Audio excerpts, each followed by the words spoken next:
Quando você pensa nas Olimpíadas, o que vem à mente? Gramados impecáveis, bandeiras tremulando ao vento, atletas uniformizados marchando em perfeita sincronia. Tudo calculado, tudo sob controle. Mas a realidade dos jogos antigos era bem diferente. Imagine chegar à Olímpia e se deparar com milhares de pessoas amontoadas, dormindo no chão, comendo o que conseguissem, sob um sol de rachar a 40 graus. Poeira nos olhos, moscas zumbindo, o cheiro de sangue nos altares. Os atletas entravam nus, cobertos apenas por óleo, enquanto a multidão se espremia ao redor. Uns rezavam, outros xingavam, alguns desmaiavam de calor. Não era um espetáculo, era uma prova. Para quem competia e para quem assistia. Não havia ingressos à venda. As pessoas caminhavam semanas a fio só para ver, uma vez na vida, corpos sendo levados ao limite, dedos quebrados na luta, homens caindo exaustos diante dos deuses. Esse não é um vídeo sobre medalhas ou louros. Vamos mergulhar no coração de Olímpia, descobrir como tudo funcionava, o que comiam, onde dormiam, por que aguentavam tanto e, acima de tudo, por que voltavam. A verdade nua e crua sobre os Jogos Olímpicos da Antiguidade. Se isso te intriga, deixe seu like. E antes de começarmos, não esqueça de se inscrever no canal. Ah, e prepare-se, essa história é das mais sombrias. Vamos lá. Olímpia não era uma cidade, nem um estádio. Era um santuário. Um centro sagrado perdido em uma floresta no oeste do Peloponeso, onde ninguém morava permanentemente. As pessoas vinham apenas para oferecer sacrifícios a Zeus e participar do maior ritual da Grécia Antiga, os Jogos Olímpicos. O coração desse lugar se chamava Altis, uma área murada repleta de templos, altares, bosques sagrados e estátuas, tudo em homenagem ao rei dos deuses. Os esportes não eram apenas competição, faziam parte de um cerimonial. Cada etapa, desde o anúncio dos atletas até a última corrida, estava entrelaçada com o calendário religioso. No centro de tudo, um altar imponente, feito não de pedra, mas de cinzas. Não foi construído, foi criado. Séculos de sacrifícios de touros queimados no mesmo local formaram uma montanha de cinzas, um cone de quase 5 metros de altura. Só um homem podia subir até lá, o sacerdote, descalço, carregando oferendas em uma tigela de cerâmica. Antes dos jogos, uma procissão solene tomava as ruas, sacerdotes, arautos, autoridades, músicos. Flautistas tocavam duplas flautas, enquanto os atletas eram conduzidos pela Alameda Central. Lá, cada um era apresentado pelo nome, cidade de origem e o nome do pai. Todos juravam ter se preparado por 10 meses e competir dentro das regras. Esse juramento era feito diante das zanas, estátuas erguidas em honra a Zeus, alinhadas como sentinelas na entrada do estádio. E havia dezenas delas. Em cada base, um nome gravado, o de quem trapaceou. Sim, você ouviu direito. As zanas eram pagas com o dinheiro dos multados. Podia ser um atleta que subornou juízes, um treinador que escreveu um competidor despreparado ou até uma cidade inteira que enviou participantes ilegítimos. As penalidades eram pesadas e cobradas integralmente, mesmo anos depois. Cada estátua era um aviso: trapassar? Seu nome ficará eternizado na pedra, como marca de vergonha. Elas eram os guardiões da honestidade dos jogos. Agora, imagine que você caminhou por semanas sob o sol escaldante. Valeu a pena? Claro que valeu. Mas o que exatamente acontecia por lá? Quais eram as atrações? Quem mais estaria presente? Tudo estava anunciado no cover. Não é um tapete, é um aplicativo. Uma espécie de guia vivo da sua cidade. Teatro, stand-up, palestras, yoga, os próprios jogos. E o melhor, dá para ver quem mais vai estar em cada evento. Os criadores do app descobriram que 58% dos usuários buscam encontrar alguém especial, 23% querem experiências diferentes e 19% procuram amigos para compartilhar programas. Aliás, os indianos inventaram uma coisa genial: yoga. Aquela prática de contorcionismo, só que eles adicionaram filhotes de cachorro, e agora a yoga com cãezinhos é o evento mais popular do app. Já pensou em se inscrever comigo? Mas não é só isso. A ideia é simples: quer conhecer gente? Conheça. Procura companhia para sair? Escolha um evento, o app te ajuda a encontrar pessoas com os mesmos interesses. Nada de sweeps aleatórios ou matches forçados por algoritmo, apenas filtros inteligentes por idade, gênero, gostos e objetivos. Você fala com quem realmente te interessa, tudo em um só lugar, só o que combina com você. Baixe o cover pelo QR Code ou pelo link na descrição. Todo mundo já está lá. O app avisa, logo vai começar.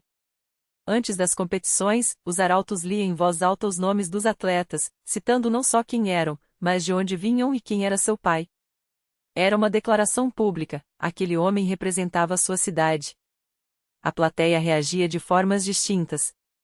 Se alguém desconfiasse da honestidade de um competidor, um rival, um treinador, até um espectador, bastava gritar.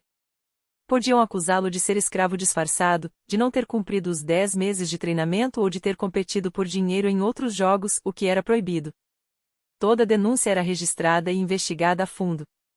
Em Olímpia, a justiça era implacável.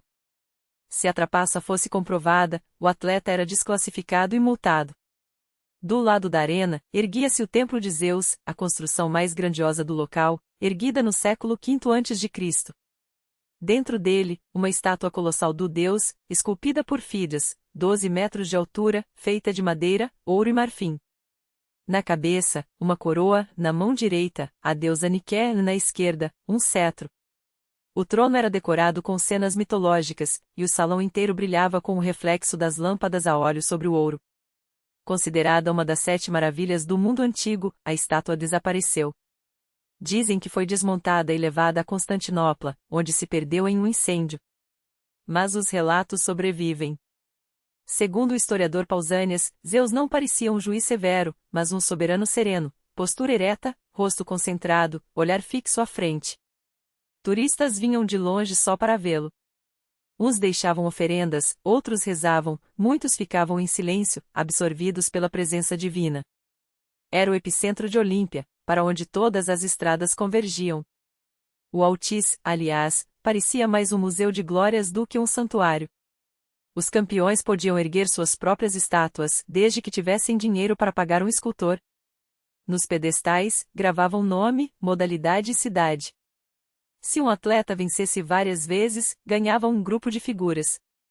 As estátuas se alinhavam entre as árvores e os templos, como marcos de uma história escrita em bronze e mármore. A simples disposição das estátuas já revelava quem dominava os jogos e de quais cidades surgiam os mais temidos campeões. Mas não eram apenas figuras esculpidas que enfeitavam o Altis.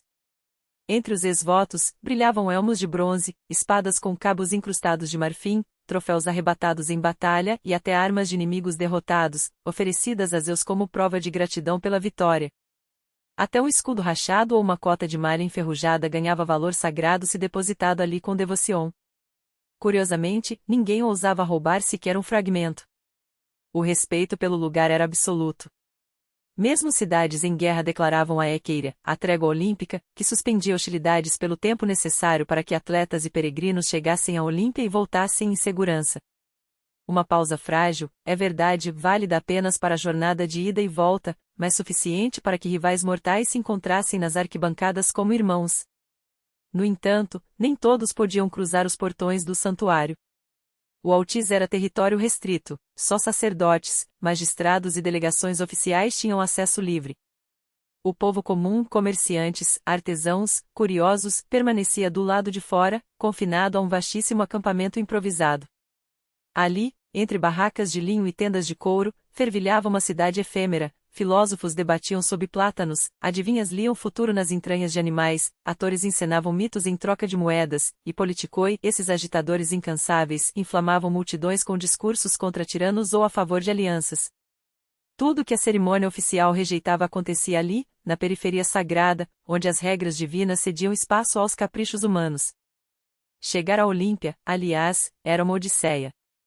A maioria viajava a pé, seguindo trilhas poeirentas ou caminhos rochosos onde carruagens quebravam eixos e mulas desmaiavam de exaustão. Quem tinha recursos navegava até o porto de Elis e, dali, enfrentava um dia de viagem por estradas esburacadas, onde a poeira em dias secos colava aos dentes e a lama em temporais devorava as sandálias. Não havia mapas precisos, nem bússolas, nem sequer placas indicativas confiáveis. Orientavam-se por rumores, por marcas gravadas em pedras ou pela memória de viajantes que já haviam feito o trajeto. De Atenas, a rota levava uma semana, cruzava o istmo de Corinto, serpenteava pelas montanhas da Arcádia, onde o ar rarefeito deixava os pulmões ardendo, e descia até o vale do Alfeu, onde Olímpia aguardava como uma miragem entre oliveiras. Os peregrinos avançavam em caravanas de 100, 200 pessoas, carregando nas costas tudo o que precisariam: sacos de cevada, odres de azeite, esteiras para dormir, panelas de barro e, às vezes, uma cabra amarrada para sacrifícios. Não havia mercados bem abastecidos no local, quem não planejasse com antecedência passava fome. A logística era uma guerra, a comida apodrecia, a água acabava, e as doenças se alastravam como fogo em palha seca. Quem vinha de longe da Espanha, do Egito, das colônias do Mar Negro, enfrentava meses de viagem. Alguns morriam no caminho, outros chegavam febris, os pés em sangue. Mas nenhum sacrifício parecia excessivo. Estar em Olímpia, mesmo que por uma única vez na vida, justificava tudo. Ao avistarem finalmente as muralhas do santuário, porém, os recém-chegados deparavam-se com um novo desafio: não havia onde se abrigar. Nenhuma hospedaria, nenhum albergue. Só terra batida, pedras e o céu como teto. Os mais afortunados ocupavam os pórticos dos templos, estendendo suas esteiras entre as colunas, os demais dormiam ao relento, marcando seu espaço com um manto ou um cajado. Quem chegasse tarde demorava horas para encontrar um cantinho, e ainda corria o risco de ser expulso por outro peregrino mais agressivo. Com 40.000 pessoas amontoadas, o ar vibrava com tosses, gemidos de animais e o ronco ensurdecedor de milhares de corpos exaustos. À noite, o cheiro de suor misturava-se ao de esterco e cinzas, e de manhã, o sol revelava um mar de trapos, vasilhas quebradas e restolho de comida apodrecendo ao pé das barracas. E então havia aquele problema. O que ninguém mencionava nos poemas épicos, mas todos sofriam em silêncio: a falta de sanitários. Não existiam latrinas públicas, nem fossas, nem sequer um código de decência. Em cidades gregas comuns, o assunto já era tratado com descaso e, em Olímpia, virava um pesadelo coletivo. Dezenas de milhares de pessoas, confinadas sob um sol implacável, sem água corrente, sem sombra, sem privacidade. A solução? Os bosquetes de pinheiros ou os leitos secos dos riachos, que em poucos dias transformavam-se em cloacas a céu aberto. O fedor espalhava-se como uma névoa tóxica, atingindo até o recinto sagrado. Diziam que, às vezes, os sacerdotes encontravam ao amanhecer oferendas indesejadas aos pés da estátua de Atena, um ultraje que, no entanto, ninguém ousava punir. Afinal, as regras eram claras: se vieste, suporta. Durante os jogos, quando o vento soprava do leste, uma onda de cheiro podre invadia o estádio, fazendo os espectadores taparem o nariz com as pregas das túnicas. Mas ninguém reclamava.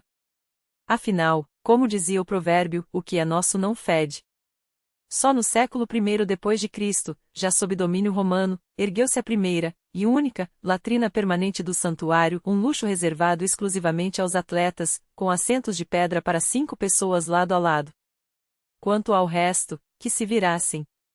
Na Grécia Antiga, o conceito de privacidade era, no mínimo, flexível. Os banheiros coletivos eram locais de socialização, ali se trocavam fofocas, fechavam negócios e até se planejavam revoltas. A higiene, é claro, deixava a desejar. Doenças intestinais alastravam-se como pragas, alimentadas pela água contaminada dos riachos e pelos montes de lixo que se acumulavam entre as tendas, restos de sacrifícios, ossos, cascas de fruta, tudo jogado em buracos cavados às pressas. A única esperança contra as epidemias era um ritual: antes de cada Olimpíada, sacrificava-se a Zeus Apómios, o afugentador de moscas, na esperança de que o deus afastasse os insetos e, por extensão, as pestes. Plínio, o Velho, jurava que o método funcionava: as moscas, segundo ele, abandonavam a região e só voltavam após os jogos.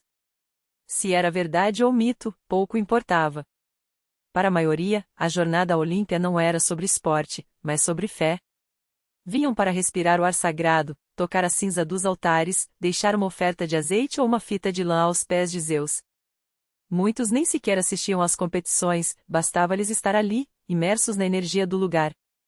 À noite, acendiam fogueiras em círculos de pedra, derramavam vinho em taças de barro e depositavam ramos de oliveira como altares improvisados. Não importava a simplicidade, o gesto era tão válido quanto os rituais oficiais. E as mulheres?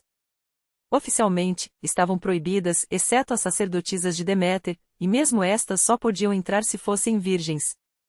Mas elas vinham assim mesmo, antes ou depois dos jogos, subindo até os templos vizinhos ou a sagrada floresta de Zeus.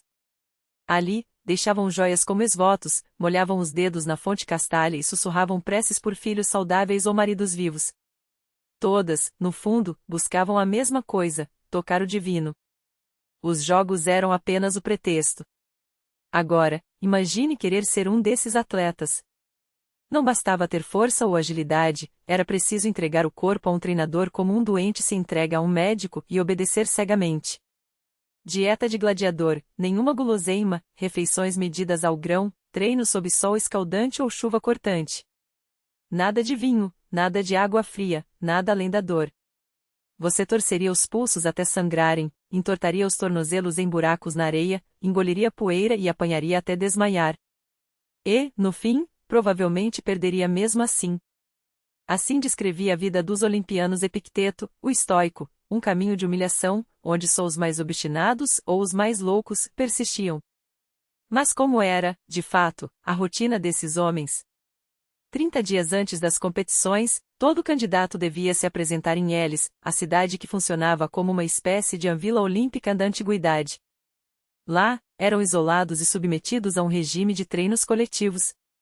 Hoje, parece absurdo, após 9 meses de preparação individual com seus próprios mestres, os atletas eram jogados juntos como novatos, sob a supervisão de treinadores designados pela polis.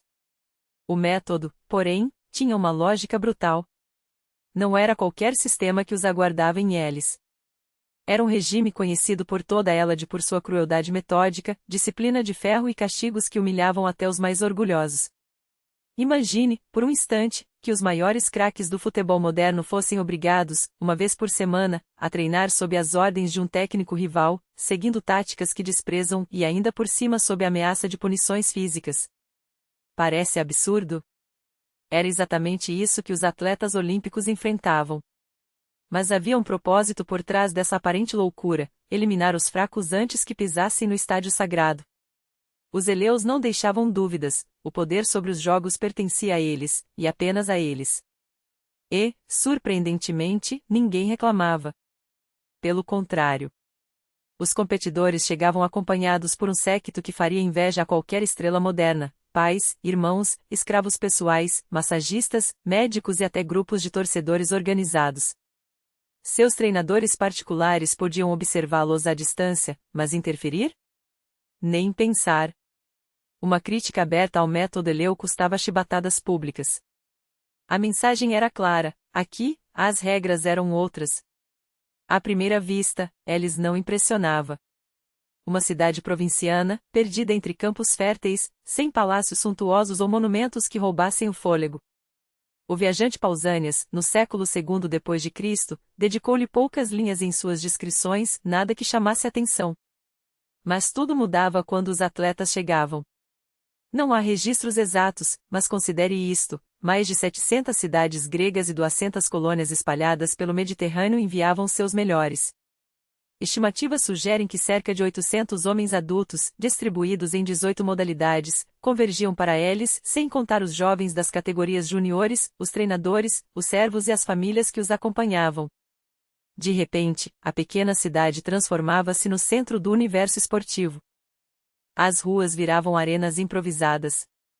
A nobreza local, famosa por seus estábulos, disputava corridas de cavalos a galope, sem sela, levantando poeira entre os templos, do amanhecer até o pôr do sol. Era um espetáculo caótico, brutal e, por algum motivo, considerado divertido.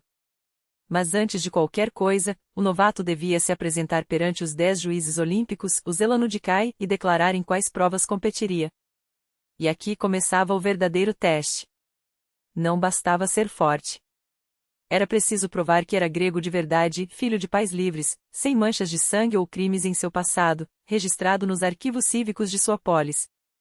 Parecia simples, mas a definição de grego era elástica. Um pescador pobre de Argos passava sem problemas, já um aristocrata de uma colônia distante podia ser submetido a um interrogatório exaustivo, obrigado a recitar Homero ou traçar sua linhagem até os heróis míticos. Após as conquistas macedônia e romana, os critérios amoleceram, bastava falar grego. Alguns, porém, levavam a flexibilidade ao extremo. Atletas mudavam de cidadania por conveniência ou por dinheiro. Satáspes de Creta, campeão de corrida de longa distância, foi pago para competir em nome de Éfeso na próxima Olimpíada. Os cretenses não engoliram a traição, expulsaram o atleta e derrubaram sua estátua de bronze. Valia a pena? Difícil dizer. Mas uma coisa era certa: mentir sobre a origem tinha consequências muito piores. Um espartano que se passou por beócio para burlar um embargo foi açoitado em praça pública. Os juízes não brincavam com as regras e muito menos com o tempo. Atrasar-se era um luxo que poucos podiam se dar. As desculpas eram analisadas com ceticismo, só doenças graves ou naufragios justificavam a tolerância. Em 93 d.C., um lutador de Alexandria alegou que ventos contrários o retardaram. Quase convenceram os juízes, até que outro competidor jurou ter visto o homem, poucos dias antes, lutando por dinheiro na Ásia Menor. Desqualificado na hora. Furioso, o alexandrino agrediu o delator, derrubando-o. Resultado? Uma multa pesadíssima por uma ofensa aos jogos. Os novatos eram recebidos por 3 ginásios principais: o antigo, com seu salão de luta, o quadrado, com pistas de corrida, e o chamado macio, cujo piso elástico era, na verdade, lama compactada. Sim, mesmo com academias luxuosas espalhadas pela Grécia e termas suntuosas na Ásia Menor, eram esses ginásios rústicos, sagrados pelo tempo, que os atletas consideravam os melhores do mundo. Afinal, ali respirava-se história. Cada pedra, cada coluna lembrava os gigantes do passado: Milão de Crotona, Teágenes de Tasos, Craton de Elis, homens que, séculos antes, haviam suado naquele mesmo chão. Imagine o cenário: 2 semanas antes das Olimpíadas, o sol de julho queimando implacável. Os corpos mais perfeitos da Grécia em movimento, uns correndo nas pistas, outros arremessando discos, outros mergulhando no rio. No salão de luta, homens se entrechocavam, torciam braços, jogavam uns aos outros no chão com uma violência calculada. Ao lado, a área do pancrácio, uma mistura de boxe e luta livre onde quase tudo era permitido, era revolvida com enxadas e molhada para amaciar a terra. Era como treinar boxe no Gleason Gym, sabendo que ali Muhammad Ali ou Mike Tyson já haviam deixado seu suor. Os competidores vinham de todos os cantos do mundo grego. As barreiras de classe existiam, mas o esporte as derrubava ou pelo menos as rachava. A aristocracia reclamava. Alcíbiades, em 416 a.C., queixava-se de que as Olimpíadas estavam invadidas por plebeus. Esquecia-se, porém, de que o primeiro campeão registrado, em 776 a.C., era um simples cozinheiro chamado Coroebo. Nos 2 primeiros séculos, os nobres dominaram as vitórias, afinal, tinham tempo e recursos para treinar. Mas com o passar das eras, pastores, filhos de camponeses e até escravos libertos subiram ao pódio. A Era Clássica, 483-23 a.C., democratizou o esporte. Cidades passaram a oferecer bolsas, pagar treinadores e bancar viagens. Mecenas privados criaram fundos, e surgiram as primeiras guildas esportivas. Em Elis, durante os treinos, os atletas recebiam um salário diário, algumas dracmas, suficiente para cobrir despesas básicas, 2 quilos de pão, 1 ou 2 litros de vinho barato, uma refeição em taverna modesta, ou, como registram algumas fontes antigas com uma franqueza que hoje soaria escandalosa, os serviços de uma companheira por algumas horas. Desculpe pelo detalhe histórico cru, mas era assim que os antigos mediam padrões de vida. 2 ou 3 dracmas por dia não eram fortuna, mas garantiam um mínimo digno: comida, um canto para dormir e o essencial para focar apenas no que importava. Ricos e pobres competiam lado a lado e, às vezes, o filho de um comerciante de azeite humilhava um aristocrata na areia. Para alguns, porém, o caminho até Olímpia começava muito antes do nascimento. E não é metáfora. A crença era tão forte que se uma mulher grávida sonhasse dando à luz uma águia, seu filho estava destinado a ser campeão. Se o pai sonhasse mordendo o ombro do menino, ele brilharia na luta; se devorasse suas pernas em sonho, a família enriqueceria com suas vitórias nas corridas. Confesso, se eu tivesse esses pesadelos, procuraria um sacerdote ou um terapeuta. Na prática, toda a cultura grega era uma fábrica de atletas. Quem chegava à elite começava cedo, aos 6 anos, os primeiros treinamentos, os primeiros mestres, os Paidotribai, pedagogos especializados em forjar corpos. O primeiro teste sério eram os jogos locais, durante festivais religiosos. Nas zonas rurais, o processo era ainda mais brutal. Tiágenes de Tasos, por exemplo, revelou seu dom aos 9 anos, em plena praça do mercado, ergueu uma estátua de bronze, colocou-a nos ombros e levou-a embora. Em vez de acusá-lo de sacrilégio, os ancianos o mandaram direto para a escola de luta. Vitórias nessas competições menores não só traziam glória como prêmios em dinheiro o suficiente para que um jovem talentoso pudesse viver do esporte.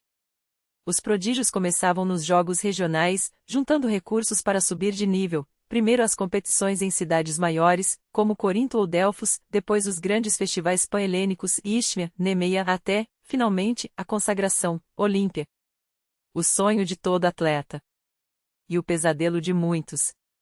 Imagine só, um atleta vencedor em Megara, Beócia ou Atenas podia faturar o equivalente a 50 milhões de rublos em prêmios, sim, você leu certo. E não é exagero.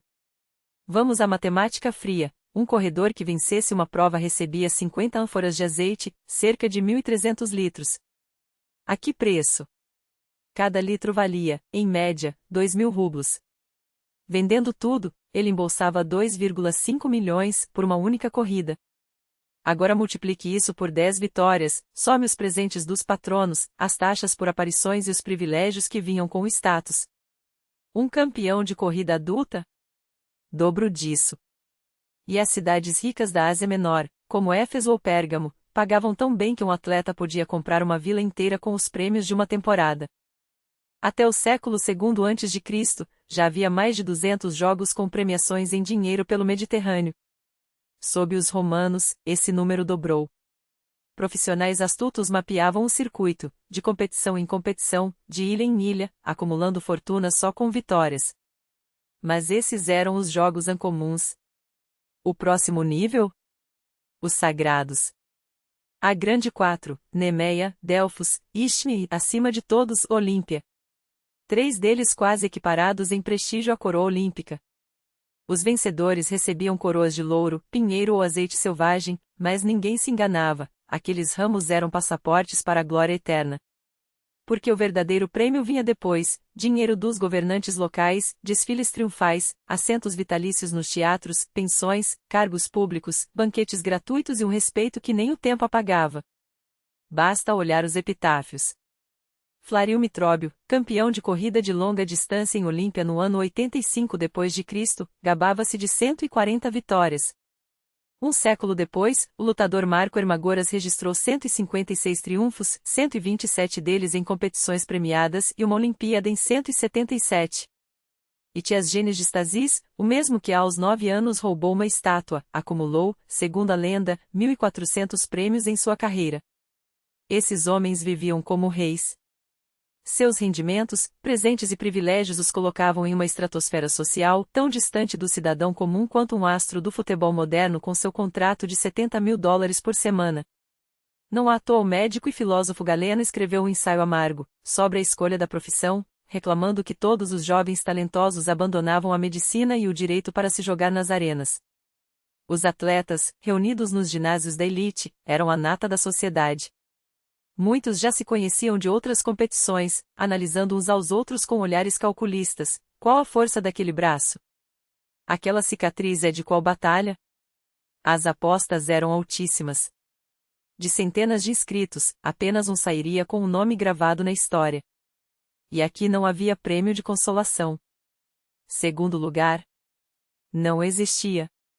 A vergonha da derrota era tão cruel que alguns enlouqueciam. Outros tiravam a própria vida. Durante o mês de treinamento, os sparrings, duelos teste não oficiais, eram a prova de fogo.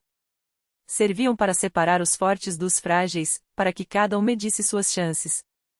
Em lutas corpo a corpo, era aceitável, até sensato, desistir antes da competição.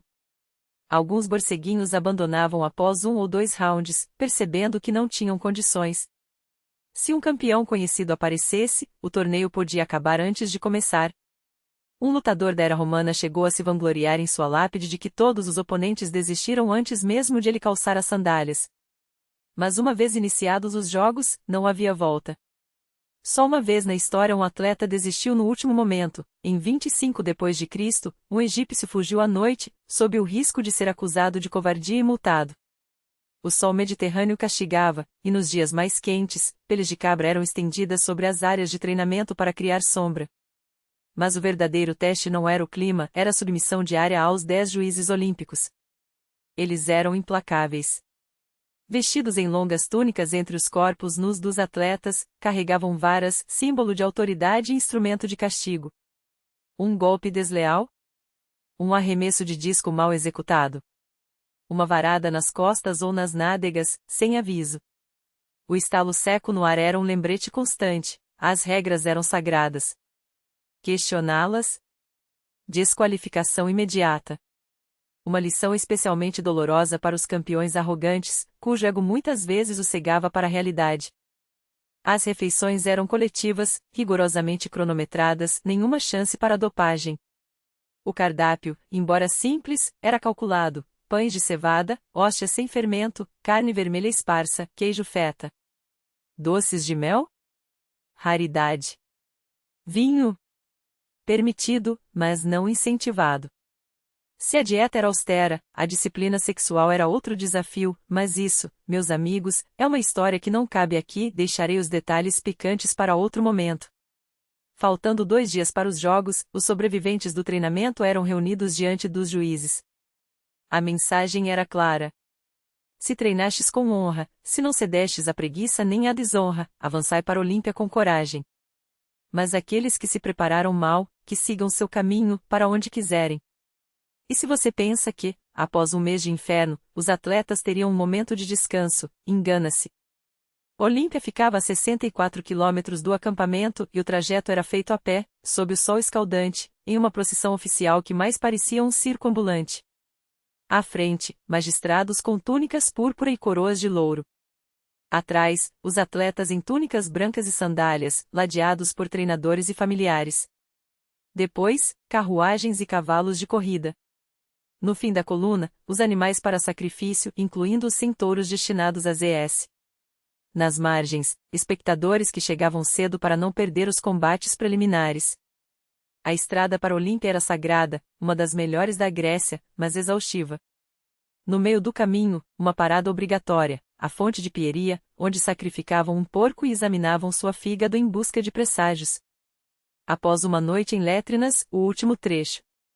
O cansaço evaporava quando, ao longe, a dolina do Orfeu se abria diante deles e, sob o sol poente, o templo de Zés reluzia em todo seu esplendor, colunas de mármore, estátuas de bronze, o teto do santuário. O que verdadeiramente ofuscava os olhos não eram as colunas de mármore nem o ouro dos templos, mas o espetáculo humano que se desdobrava na planície. Uma maré de corpos, tendas coloridas como flores silvestres, fogueiras que serpenteavam entre as margens do Orfeu, todos ali não por acaso, mas pela mais pura devoração, o culto ao corpo em movimento, à velocidade, à glória efêmera que só o suor e o risco poderiam forjar. Porque as Olimpíadas não eram apenas jogos. Eram a encarnação de um ideal grego tão antigo quanto os deuses, a busca pela areté, aquela excelência que separava os mortais comuns dos que ousavam tocar o divino. E os organizadores de Olímpia sabiam disso melhor que ninguém. Nenhuma cerimônia de abertura arrastada, nenhum discurso pomposo, o primeiro dia já começava com o que fazia os corações dispararem, as corridas de bigas. A multidão se aglomerava ao redor do hipódromo como abelhas em torno de um favo doce, porque ali, sob a sombra do pórtico de Agopantas, desfilava um exército de outra ordem. Não de hoplitas, mas de cavalos reluzentes, homens de mãos calejadas e fortunas capazes de bancar o capricho dos deuses. Porque participar não era para qualquer um. Uma biga e seus 4 corcéis custavam mais que uma casa em Atenas, manter uma cavalariça de competição era privilégio de reis, tiranos ou mercadores que enriqueceram além da decência. Em Élide, meses antes, os juízes já haviam descartado os equipamentos fracos, os cavalos mancos, os sonhadores sem recursos. Agora, no dia da prova, só restavam os eleitos. Imagine a cena, 60 bigas enfileiradas como navios de guerra prestes a singrar o mar. Os cavalos, nomes como Bóreas ou Lico, musculaturas esculpidas pelo vento de Épiro, eram ungidos com óleo de oliva, suas crinas trançadas com fitas vermelhas. Os aurigas, vestidos em túnicas brancas imaculadas, murmuravam preces a Poseidon, deus dos cavalos, enquanto os donos inspecionavam cada detalhe, a tensão das rédeas, o brilho dos arreios incrustados de prata, o ângulo das rodas leves como penas. O público, ávido, analisava tudo, a postura dos animais, o suor nos flancos, até o esterco no chão, sim, porque um bom treinador podia ler na merda de um cavalo se ele estava sendo alimentado com cevada de primeira ou restolho de segunda. Apostas? Oficialmente, proibidas. Na prática, cada sombra entre as colunas abrigava um acordo selado com um aperto de mão e um juramento aos deuses. 5 dracmas no vento negro do Coríntio, sussurrava um. Desce o tebano cair na primeira curva, respondia outro, enquanto os dedos se entrelaçavam como serpentes. As bigas eram máquinas de guerra disfarçadas de arte. Estruturas de madeira de freixo, reforçadas com bronze e couro curtido, pintadas com motivos que iam do obsceno ao sagrado, aqui, um falo para afastar o mal-olhado, ali, a efígie de Atena protetora. Os cavalos externos, mais ágeis, respondiam pelos giros apertados, os centrais, mais fortes, arrastavam o peso da carreira. E os aurigas? Esses eram os verdadeiros heróis anônimos. Escravos treinados ou mercenários especializados, cujos nomes só apareciam nas inscrições se o dono fosse generoso ou se eles sobrevivessem. Porque as corridas de bigas não eram esporte, eram uma batalha campal sobre rodas. 12 voltas ao redor do hipódromo, com curvas tão fechadas que os eixos rangiam como ossos quebrando. Os acidentes eram tão certos quanto o nascer do sol, cavalos esmagados, aurigas arrastados pelas rédeas, bigas virando pirotecnia de madeira e carne. Em 416 a.C., Finon de Alcíbiades não apenas dominou a prova como inventou o somporing esportivo, convenceu a ilha de Quios a bancar o feno e a aveia para suas 28 éguas em troca de uma menção honrosa nos hinos da vitória. Genial. Cruel. Típico. E aqui, um detalhe que os poetas adoravam: a vitória não era do auriga, mas do dono. O homem que segura as rédeas. Um funcionário. Um instrumentista da glória alheia. Só os loucos ou os arrogantes, como Heródoto de Isfis, que no século V a.C. insistiu em guiar sua própria biga e por isso foi cantado em versos, ousavam desafiar esse código. Os espartanos Domon e seu filho, por exemplo, acumularam 68 triunfos em 8 festivais sem jamais sujar as mãos. Mas foi uma mulher, a princesa espartana Cinisca, quem explodiu essa regra com a elegância de um golpe de espada. Proibidas de competir, as mulheres encontraram na propriedade das bigas uma brecha dourada. Cinisca não só venceu como ergueu uma estátua em Olímpia com a inscrição: Eu, Cinisca, filha do rei Arquidamo, ganhei esta coroa com meus cavalos. Afirmo que sou a única mulher na Grécia a ter feito isso. Depois dela, outras seguiram: Eurília de Locris, Belística de Macedônia. Todas provando que, mesmo em um mundo de homens, a astúcia valia mais que a força. Mas não pense que era só estratégia. Os aurigas eram tão supersticiosos quanto marinheiros em tempestade. Amuletos pendurados nos eixos, falos de bronze, olhos de orus roubados dos egípcios, ritualistas que borrifavam vinho nos cascos, maldições escritas em chumbo enterradas sob as linhas de partida. Uma tabuinha encontrada em Olímpia carrega um feitiço terrível: que seus cavalos fiquem cegos, que suas pernas se quebrem como galhos secos, que sejam arrastados pelo hipódromo, presos às rodas como carniça. Outra, ainda mais sinistra, pedia que o rival perdesse a razão, que suas mãos tremessem como folhas, que seu nome fosse esquecido antes mesmo da largada. A magia negra era tão parte das corridas quanto o suor. E então, quando o sol do segundo dia queimava as colunas do templo de Hera, a trombeta sagrada soava. Era a hora do estádio. Do Pancration. Do pentátulo. O anúncio na entrada não mentia: hoje, os deuses julgam quem merece ser chamado de homem. Os atletas emergiam do túnel de sombra para a luz cegante, recebidos pelo rugido de 40.000 gargantas. Nu. Totalmente nu. Até os treinadores, uma regra instituída depois que uma mulher, disfarçada de homem, infiltrou-se nos jogos para ver o filho competir. Ela foi descoberta quando, na euforia da vitória, pulou a barreira e sua túnica se abriu. Os juízes, em vez de puni-la, a declararam heroína e permitiram que assistisse ao resto das provas. Mas daí em diante, nudez obrigatória. O pentátulo era a prova suprema. Não por acaso, diziam que Jasão e os argonautas o haviam inventado em uma ilha deserta, para decidir quem era o guerreiro mais completo. 5 testes: disco, dardo, salto, corrida e luta. Mas com uma armadilha, só os 3 primeiros contavam realmente. Se um atleta vencesse disco, dardo e salto, era declarado campeão sem precisar suar no resto.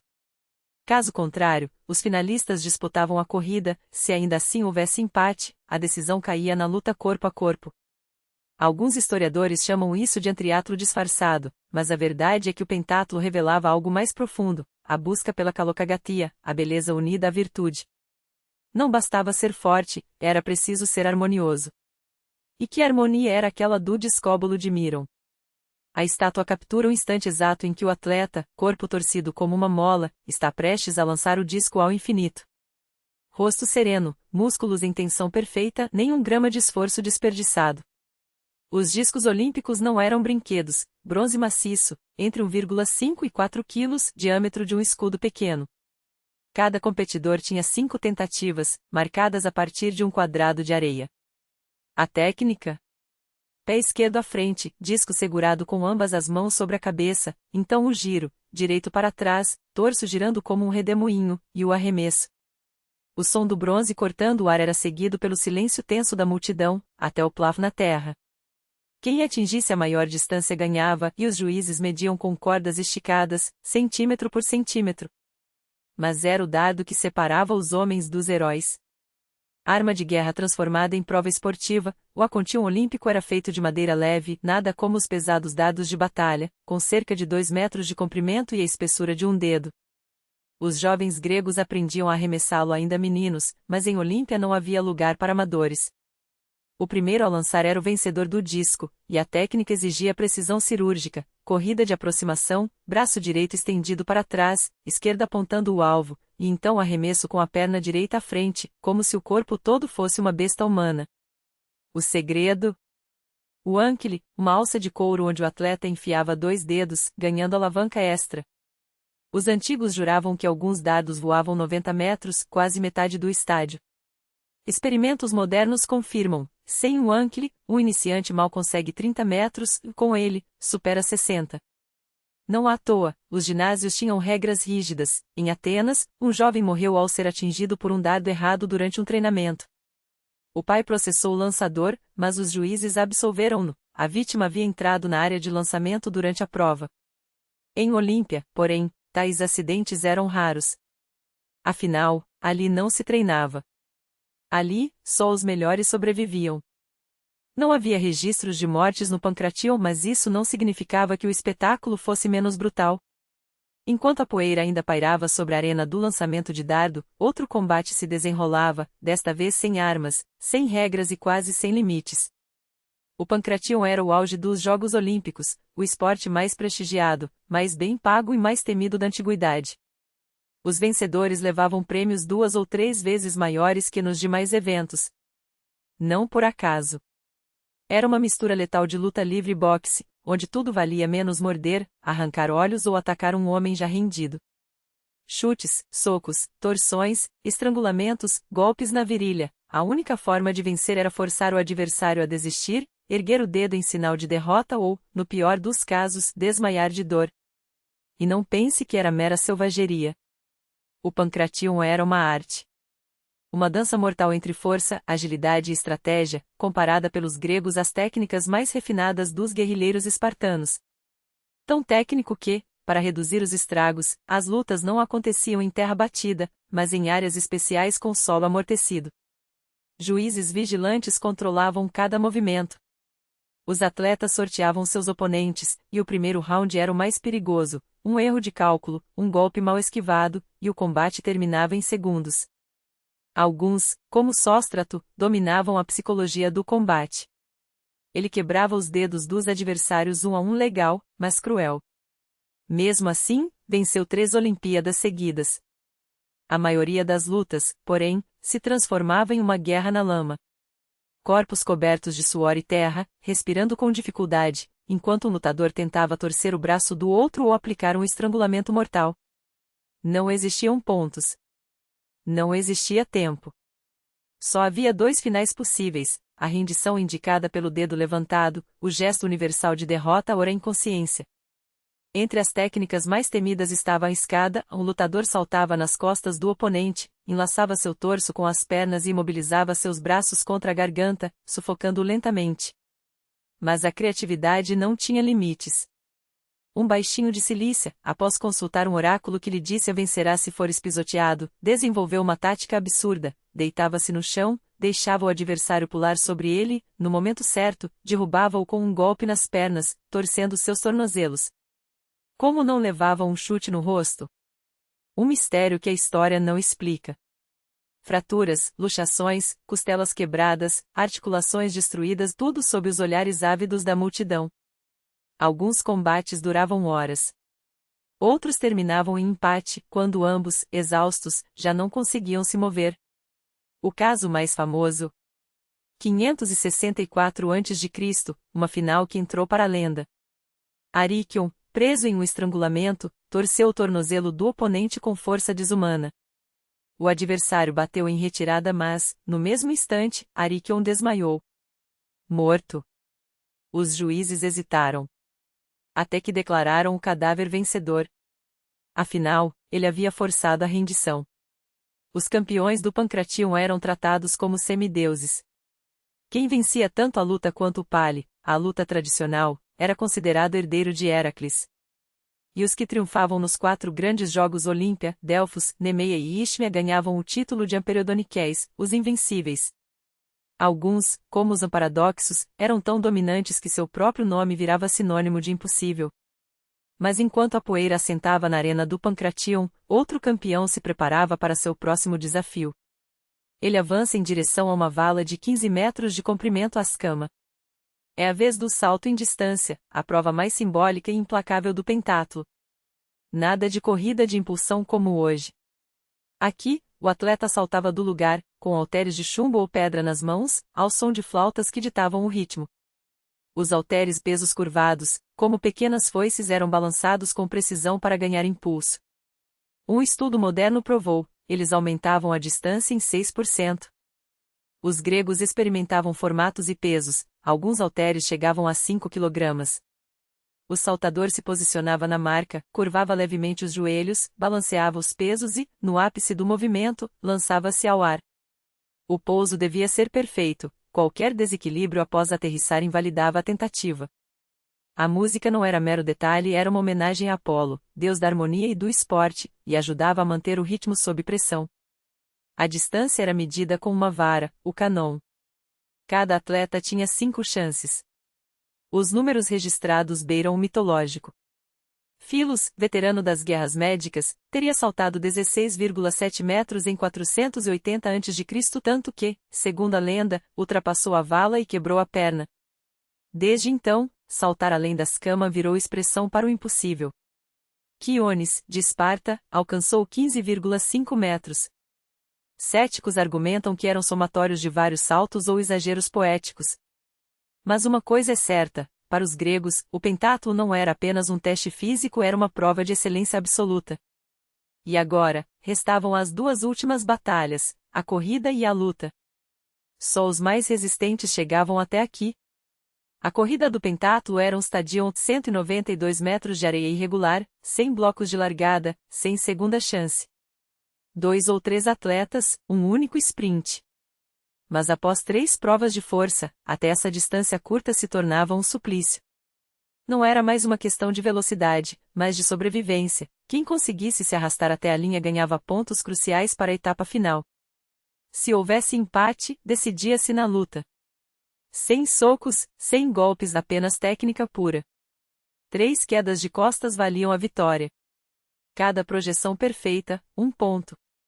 Mas o óleo misturado à poeira tornava tudo mais difícil, corpos escorregadios, pegadas traiçoeiras. Os juízes observavam cada detalhe, só o impacto das escápulas no chão contava. Se a luta se prolongasse, aplicava-se o clímax, cada lutador tinha uma chance de executar um golpe sem resistência do oponente. Um teste de precisão, onde a elegância valia mais que a força bruta. O pentatlo era uma máquina de quebrar homens. Alguns desistiam. Outros eram eliminados por falhas técnicas. Mas o vencedor? recebia as tainiai faixas sagradas amarradas na testa e nos pulsos e um ramo de oliveira, que carregaria até a cerimônia final. Podia, então, oferecer seus halteres aos deuses, deixar sua marca na história e sair da arena não como um atleta, mas como uma lenda. Eis que o vencedor, ainda com o suor da vitória nos ombros e o peso da glória nas mãos, podia agora dirigir-se ao templo para consagrar sua vitória aos deuses. Mas antes disso, havia um ritual que nem mesmo os mais disciplinados atletas conseguiam ignorar: a noite. Porque a verdadeira coroação de um campeão não acontecia sob o sol escaldante da arena, mas à luz trêmula das tochas, quando a cidade inteira se transformava em um único brado: glória ao vencedor! Glória ao imortal! Imagine a cena: o crepúsculo derrama seu ouro sobre as colunas de mármore, e pelas ruas de Olímpia desfilam os campeões, carregados em ombros ou marchando com a postura de quem sabe que seu nome será lembrado por séculos. Mas onde um jovem grego, intoxicado pela fama e pelo vinho da juventude, iria celebrar sua vitória? Não nos jardins tranquilos dos filósofos, nem nos banhos públicos onde os velhos discutiam política. Não. O lugar era um só: o simpósio, aquele banquete que não era apenas uma refeição, mas um espetáculo de excessos, onde a linha entre a glória e a decadência se tornava tão fina quanto a lâmina de um chifos. E não pense em qualquer festança. Estamos falando de um evento que poderia custar o equivalente a 30 anos de trabalho de um artesão experiente. Sim, você ouviu direito. Os mais extravagantes peres, como chamavam esses banquetes, reuniam até 70 convidados sob tendas de linho tecido com fios de ouro, onde leitos de marfim esperavam corpos exaustos de lutas e orgias. As mulheres? Bem, as esposas ficavam em casa. Mas a Zetaíra e aqueles espíritos livres, tão versadas em poesia quanto em sedução, eram escolhidas com o mesmo cuidado com que um general seleciona suas tropas. Afinal, não era qualquer mortal que podia recitar versos de Safo enquanto servia vinho misturado com água do mar. Sim, eles faziam isso, ou discutir a diferença entre os suspiros de uma flauta e os gemidos de um sacrifício. O anfitrião, com a solenidade de um sacerdote, era quem vertia o vinho na cratera, aquela vasilha monumental onde a bebida era diluída até perder sua ferocidade. Mas não se engane, a embriaguez não era um acidente, era um ritual. Primeiro, a comida, pratos que fariam até um espartano suspirar: figos recheados com queijo de cabra, pães ungidos com azeite perfumado, peixes tão frescos que ainda tremiam no prato. Só então, quando os estômagos estavam cheios e as línguas soltas, começava a verdadeira festa. As auletrides flautistas, que tocavam como se seus dedos fossem benditos por Apolo, execravam melodias que imitavam batalhas ou os lamentos de Afrodite. E entre um gole e outro, os convidados debatiam questões que, para nós, soariam absurdas, mas que para eles eram matéria de vida ou morte. Por que Homero chama o sal de divino, mas ignora o azeite? Por que os porcos gritam ao morrer, enquanto as ovelhas aceitam seu destino em silêncio? Por que a letra alfa é a primeira, se o som do êpsilon é mais puro? Sim, eles tinham manuais de conversação para esses jantares. Porque um grego que se prezasse não podia ficar sem argumentos quando o vinho começava a circular. Mas nem tudo eram debates filosóficos. À medida que a noite avançava e as ânforas esvaziavam, o simpósio se transformava em como os daquele cortejo selvagem onde homens bêbados, coroados de Hera, dançavam pelas ruas ao som de tambores, cantando hinos a Dionísio ou, quando a embriaguez apurava, improvisando sátiras que fariam até um comediógrafo corar. Era o caos sagrado, a desordem que precedia a ordem, o momento em que os deuses, se estivessem observando, certamente ririam ou se escandalizariam. Enquanto isso, do outro lado da cidade, longe dos olhares masculinos, pelo menos oficialmente, as mulheres tinham seus próprios segredos. Porque, apesar da lei proibir sua presença nos estádios sob pena de serem atiradas do Monte Tipéon, um destino que, convenhamos, ninguém desejava, elas não eram meras espectadoras passivas da história. Tinham suas próprias batalhas, seus próprios troféus. Chamavam-se Heraia, os Jogos de Hera, e eram tão antigos quanto as Olimpíadas masculinas, embora a tradição os envolvesse em um véu de mistério.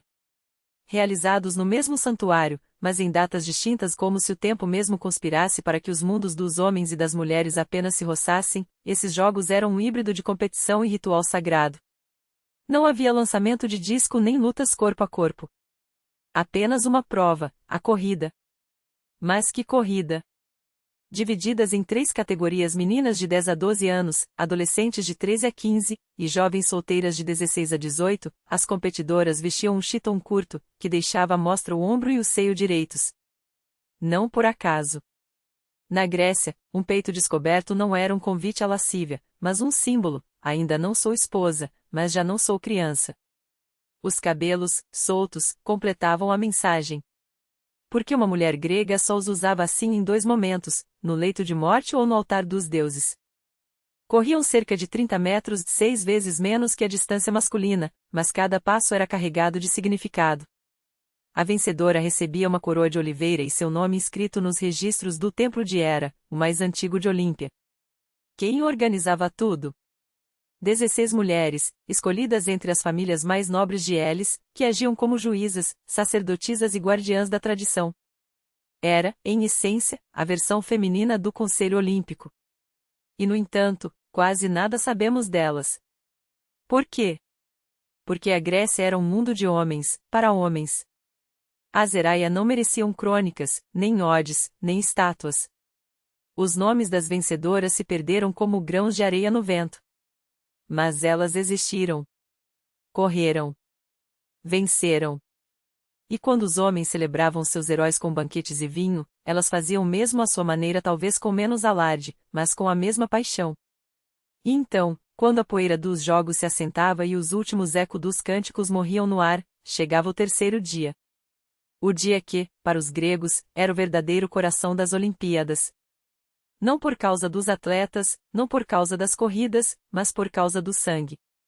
100 touros brancos. Uma centena de bestas, selecionadas por sua pureza, eram conduzidas até o altar de Zeus em um espetáculo que misturava o sagrado e o grotesco. Porque sacrifício, para eles, não era um ato de violência, era uma dança. Uma coreografia onde cada gesto tinha um significado: a água lustral que purificava as mãos dos sacerdotes, a mecha de pelos arrancada da testa do animal e atirada ao fogo, os grãos de cevada espalhados sobre o altar como oferta aos deuses. E então, então vinham os gritos. O cheiro de carne queimada se misturava ao incenso, enquanto os trabalhadores arrastavam as carcaças para serem divididas. Não havia refinamento aqui. Não havia temperos, nem pratos elaborados. Apenas pedaços de carne ensanguentada, espetados em varas e assados sobre brasas, o ancestral do nosso churrasco, nascido do fogo sagrado. O espetáculo era tão brutal quanto hipnótico, o sangue escorria pelos altares, as entranhas eram jogadas no rio Orfeu, e diziam que, naquele exato momento, uma fonte jorrava em Sicília, como se a terra mesma participasse do ritual. Os gregos não construíram estádios para assistir a esse espetáculo. Eles se amontoavam nas árvores, sentavam-se nas pedras, respirando o ar pesado de suor, medo e reverência. Porque, no fundo, sabiam, aquelas não eram apenas competições. Eram um pacto. Um lembrete de que, entre os homens e os deuses, havia um fio e esse fio era tecido com músculos, suor e sangue. O sangue escorria pela terra, as moscas zumbiam em enxames densos, o calor sufocante colava a poeira ao suor. Até mesmo para a antiguidade, acostumada à brutalidade, aquele era um espetáculo áspero demais. E, no entanto, havia quem protestasse. O filósofo Empédocles, defensor do vegetarianismo e da metempsicose, esculpiu em massa um boi do tamanho natural, enfeitou-o com ervas e o ofereceu à multidão. Quem come carne, dizia ele, pratica canibalismo sem saber. Mas vozes como a sua eram raras. A carne era um luxo, e os sacrifícios, a única chance de muitos prová-la. Ao anoitecer, começava o banquete público, mesas compridas exibiam os despojos do abate, e cada um levava seu prato, sem escolher. A uns cabia um osso com nervos, a outros um rim fibroso, a alguns poucos um naco suculento. Não havia queixa. A distribuição era um ritual de igualdade, todos comiam o que o destino lhes reservara. Depois, a massa voltava ao templo de Zeus. Ceavam sob as estrelas, entre canções que ecoavam pela floresta sagrada até altas horas. Mas havia um porém nesse quadro de aparente harmonia. A Grécia antiga era como uma família brilhante doentia, falavam quase a mesma língua, adoravam os mesmos deuses e desprezavam em uníssono os bárbaros, todo aquele que não fosse grego. Porém, nada os impedia de se dilacerarem entre si. Cada polis ciumenta de sua autonomia, exércitos marchando sem cessar por campos arrasados, mergulhados em guerras mesquinhas por fronteiras, insultos ou simples vaidade. As Olimpíadas eram, talvez, o único mecanismo que canalizava essa agressão para algo além da carnificina. Uma trégua condicional. porque a paz olímpica era uma ficção. Entre as colunas dos templos, troféus de guerra contavam outra história, escudos com inscrições como Atenas tomou isto dos argivos ou Ambeócia arrebatou isto de Corinto. Até a famosa estátua de Niké, símbolo de vitória que muitos associam à paz, foi erigida para celebrar um triunfo sobre Esparta. E quando as tensões ferviam, o estádio virava arena de ódio. Em 364 a.C., uma batalha de verdade irrompeu em Olímpia, coroando anos de incidentes. 40 anos antes, Esparta fora banida dos jogos por violar a trégua sagrada durante a Guerra do Peloponeso. Um espartano tentou burlar a proibição, disfarçando-se de beócio até ser descoberto e açoitado em praça pública. Em 380 a.C., Atenas boicotou a Olimpíada após um escândalo de suborno. Mas o verdadeiro câncer do evento revelou-se em seu ocaso. O que começara como um hino à excelência humana, no século I depois de Cristo já cambaleava. Os vencedores escasseavam, os romanos multiplicavam-se, e o sentido dos jogos dissipava-se como fumaça. O último campeão registrado foi Varasdates, um príncipe armênio coroado em 365 d.C. por sua vitória no Pancrátion. Quase ninguém entre os gregos lembrava seu nome. Em 393, na 293ª Olimpíada, a evidência era cruel, os jogos já não uniam ninguém. Não havia mais um povo grego para unir. A religião pagã ruía sob os golpes do cristianismo imperial. Nesse ano, o imperador Teodósio I, devoto da nova fé, decretou o fim de todos os cultos pagãos incluindo as Olimpíadas. O motivo? Sua essência. Olímpia era um ritual a Zeus, com sacrifícios em massa, procissões e festins que desafiavam a doutrina cristã. Mas o édito foi apenas o início. Em 426, seu neto ordenou a destruição do templo de Zeus. Estátuas foram estilhaçadas, o santuário reduzido a cinzas. Um ataque cirúrgico para apagar o coração do paganismo. Depois, a natureza encerrou o ciclo, terremotos, inundações, deslizamentos. No século VI, as ruínas de Olímpia jaziam sob metros de lama. Onde outrora corpos divinos disputavam glória, agora pastavam cabras. O templo de Zeus, uma das 7 maravilhas, afundara tão fundo que só seria desenterrado séculos depois, já no XIX. As Olimpíadas não morreram por falta de atletas, nem por ausência de público, nem mesmo pela crise política. Foram assassinadas como culto. Olímpia deixou de existir quando deixou de ser um altar a Zeus. O resto? Detalhes. Mesmo nos anos de relativa calma, porém, o evento era um tabuleiro político. Embaixadores aproveitavam a trégua para negociar tratados, gravados em placas e afixados nos muros dos templos. Em 388 a.C., o orador Lísias discursou em Olímpia contra Dionísio, tirano de Siracusa que, ironicamente, comparecera com sua comitiva. A plateia, inflamada por rumores sobre suas crueldades, arrasou sua tenda em uníssono. Após a conquista macedônia, Olímpia tornou-se palco de demonstrações de poder. Filipe II ergueu o Filipeium, um edifício circular adornado com estátuas de sua dinastia, um lembrete de que a Hélade agora se curvava. Seu filho, Alexandre, usou os jogos para proclamar suas vitórias militares e sua ascendência divina. Em 146 a.C., após a subjugação romana, os despojos de cidades saqueadas foram empilhados no templo de Zeus. Mais tarde, Augusto transformou o santuário de Rei em um templo a Roma e instalou ali sua própria efígie, esculpida à imagem de Júpiter. Mas nem tudo foi manipulação. Houve um ano 476 a.C. que brilhou como um relâmpago de unidade. Pouco antes, os gregos haviam se unido para derrotar os persas, um império que ameaçava engolir a Hélade. Foi o triunfo de Davi sobre Golias, um divisor de águas que definiria por séculos as fronteiras entre Oriente e Ocidente. Na mesma época, as colônias na Itália repeliram os cartagineses. Os heróis dessas guerras reuniram-se em Olímpia. Pela primeira vez, o estádio presenciou algo próximo à concórdia helênica, os troféus das guerras civis foram removidos, como se a Grécia quisesse apagar suas próprias cicatrizes. Mas a ilusão durou pouco. 50 anos depois, eclodiria a Guerra do Peloponeso, um conflito tão feroz que esvaziaria cidades e corações. Ainda assim, no intervalo entre a vitória sobre a Pérsia e o início da autodestruição, a Grécia viveu seu século de ouro. Sob Péricles, Atenas tornou-se farol da ciência, da arte e da democracia. Olímpia floresceu, teatros, filosofia, matemática, história, tudo atingiu seu auge. Por um breve momento, os gregos provaram do que eram capazes quando paravam de se devorar. Embora efêmero, aquele lampejo deixou uma marca indelével. O sonho da unidade helênica infiltrou-se no DNA das Olimpíadas e ressuscitou em sua versão moderna dos lemas do Comitê Olímpico aos ideais da ONU. Resta-me esperar que, um dia, não seja preciso trocar de nacionalidade para competir. Que a luta seja justa, pelas regras. E sim, omiti centenas de histórias, mas se esta essência chegou até você, já valeu a pena. Mas não é só de glórias que se tecem as narrativas do esporte. Há também os que desafiaram o sistema com ironia, humor e uma pitada de rebeldia, como aquele que, sem cerimônia, transformou a competição em um espetáculo de autenticidade. Um nome que, embora pouco citado nos pódios oficiais, ecoa entre os que entendem que a verdadeira vitória às vezes está em desmontar o jogo. E foi assim, entre risos e um toque de irreverência, que a história se encerrou. Pelo menos por hoje. Porque, no fundo, o que importa não é apenas quem cruzou a linha de chegada primeiro, mas quem fez você parar para refletir, afinal, de que lado está a justiça quando as regras são escritas pelos mesmos que as quebram. Até a próxima!